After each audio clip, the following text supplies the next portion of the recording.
Maintenant qu'on a appris comment factoriser un polynôme, on va les mettre en pratique grâce à une série d'exercices. On va débuter d'abord avec l'exercice 2.13b. On a le polynôme 18x exposant 4 moins 16x exposant 3 plus 9x exposant 2. On veut le factoriser.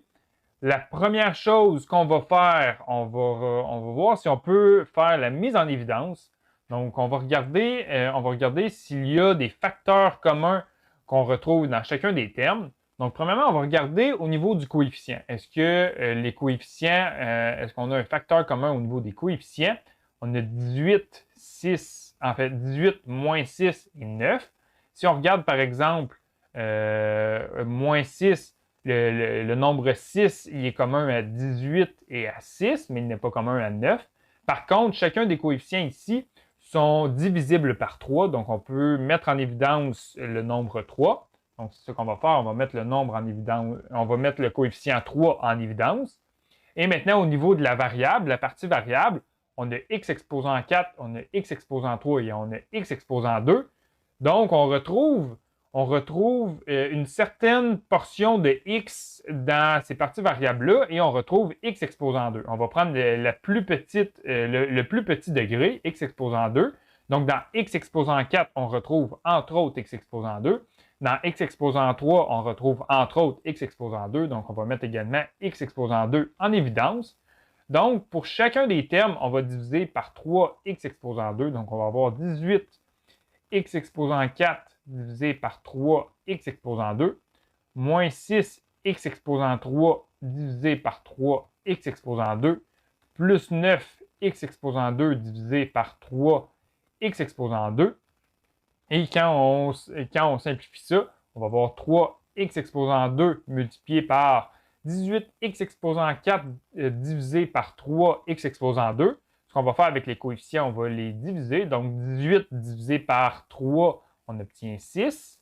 Et on a x exposant 4 divisé par x exposant 2. On divise deux parties variables qui ont la même base, mais des coefficients différents, des exposants différents. Donc, ce qu'on va faire avec les exposants, on va les soustraire. Donc, on va faire 4 moins 2, ce qui va nous donner x exposant 2. Ici, on va avoir moins 6 divisé par 3, ce qui va nous donner 2. Et avec les parties variables ici, on a x exposant 3 divisé par x exposant 2. Donc, on va faire l'exposant 3 moins l'exposant 2, ce qui va nous donner x exposant 1. Plus 9 divisé 3, ça nous donne 3. Et x exposant 2 divisé par x exposant 2. Premièrement, ce sont deux termes qu'on retrouve à la fois au numérateur et au dénominateur. Ils peuvent s'annuler.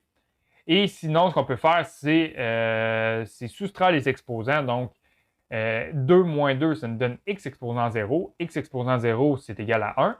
Donc, on va avoir x exposant 0. Et quand on simplifie, on va avoir 3x exposant 2. Entre parenthèses, 6x exposant 2 moins 2 fois x. X exposant 1, on va simplement laisser écrire, on va l'écrire simplement la variable x. Plus 3 fois x exposant 0, on l'a dit, c'est 1. Donc, plus 3. Donc, quand on factorise ce polynôme-là grâce à la mise en évidence, on obtient ce polynôme-là ici. Ensuite, on va faire le numéro 2.15. On a x au carré plus 5x plus 6.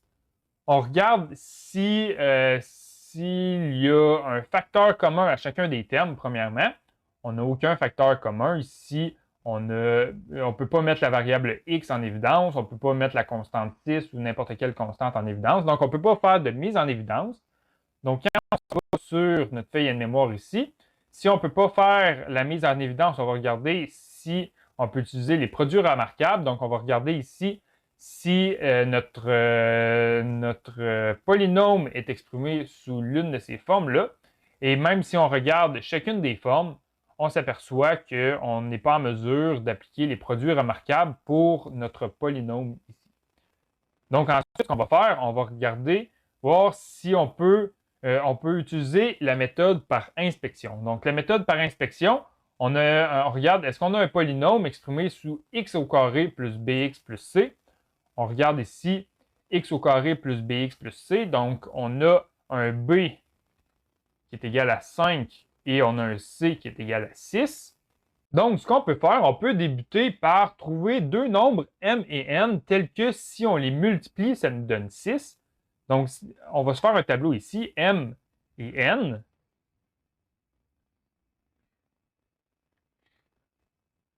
Et on va chercher deux nombres que si on les multiplie, ça va nous donner 6. Donc, si on fait m fois n, que ça va nous donner 6. Donc, premièrement, le premier nombre m qu'on peut avoir, c'est 1, par exemple. Donc, si on fait 1 fois 6, ça va nous donner 6.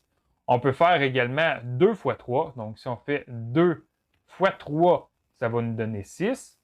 On a également moins 1 avec moins 6. Si on fait moins 1 avec moins 6, ça va nous donner 6. Et on peut faire également moins 2 avec moins 3. Si on fait moins 2 avec moins 3, ça va nous donner 6. Donc ça, c'est les 4 réponses possibles. Maintenant, on va chercher à trouver, on va vérifier si on fait m plus n, on doit, les nombres m et n, il faut que lorsqu'on les additionne, ça nous donne la constante b ici. Donc, je vais juste l'écrire en haut ici. Ça doit donner c, et ça doit donner b. Donc, on vérifie. Si on fait m plus n, on va faire 1 plus 6, ça nous donne 7. On vérifie, est-ce que 7 est égal à notre constante b ici? Non. Donc, ce n'est pas cette solution-là. Ensuite, si on fait 2 plus 3, on a 5. Est-ce que 5, c'est notre constante b ici? Oui.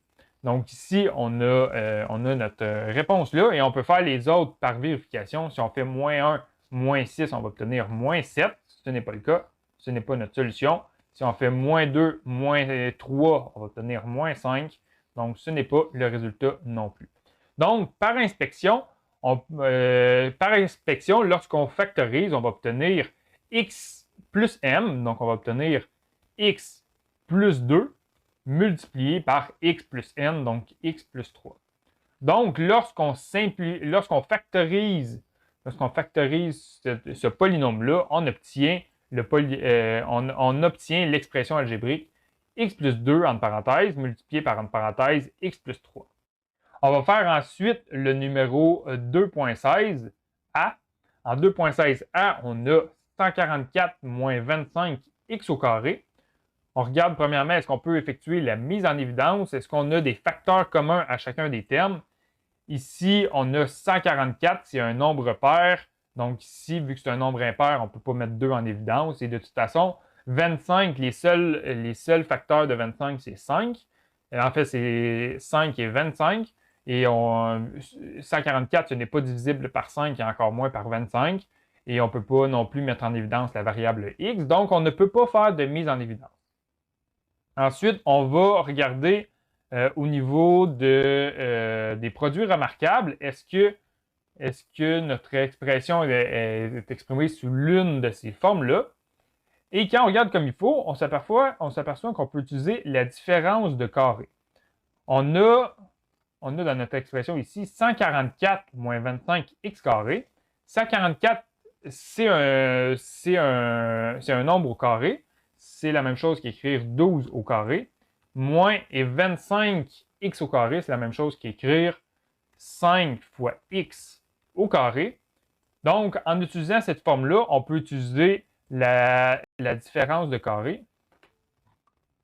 La différence de carré, donc, lorsqu'on le factorise, on va obtenir a moins b multiplié par a plus c. Donc, ici, dans notre expression, premièrement, a, c'est le premier terme à lequel on met au carré. Donc, on va avoir a qui est égal à 12, moins b au carré. Donc, b ici, on va avoir 5x. Donc, quand on utilise la différence de carré, on va obtenir 12 moins 5x multiplié par 12 plus 5x.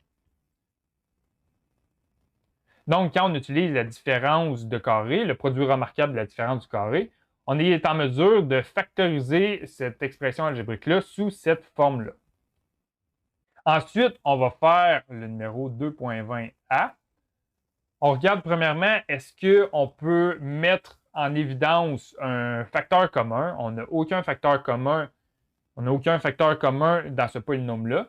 Ensuite, on va regarder sur nos produits remarquables si on peut appliquer l'un de ces produits remarquables-là. On ne peut pas. Notre polynôme n'est pas exprimé sous une forme présente dans cette situation-là. Ensuite, on va regarder est-ce qu'on peut le factoriser grâce à la méthode par inspection.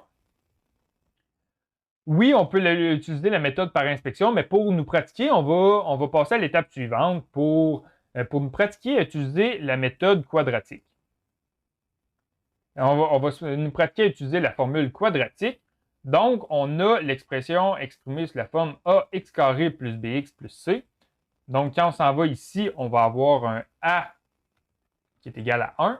On a un b qui est égal à 3 et on a un c qui est égal à 2. Donc, a, c'est le facteur, c'est le coefficient qui multiplie x au carré.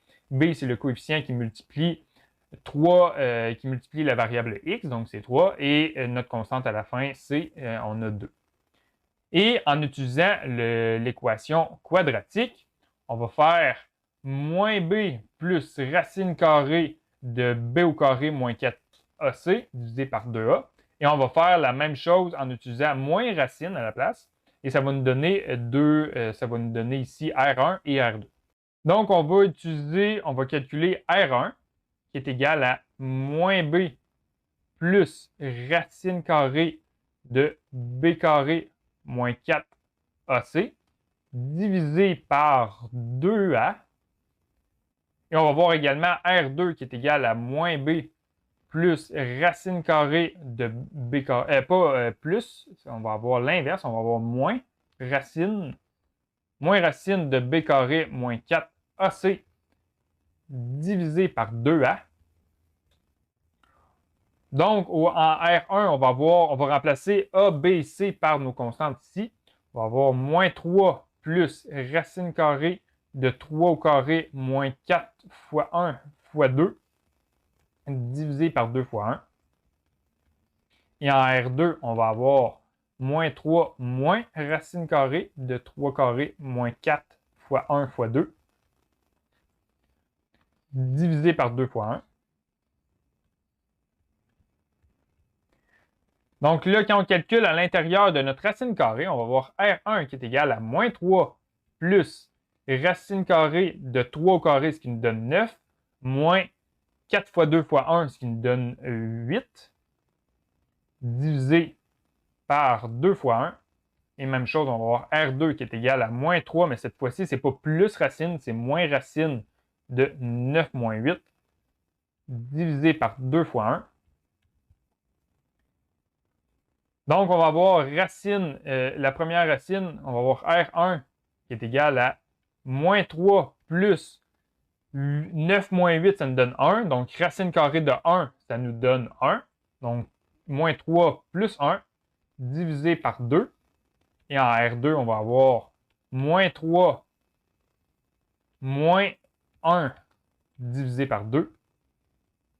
Donc, quand on calcule R1, on a moins 3 plus 1, donc moins 2 sur 2.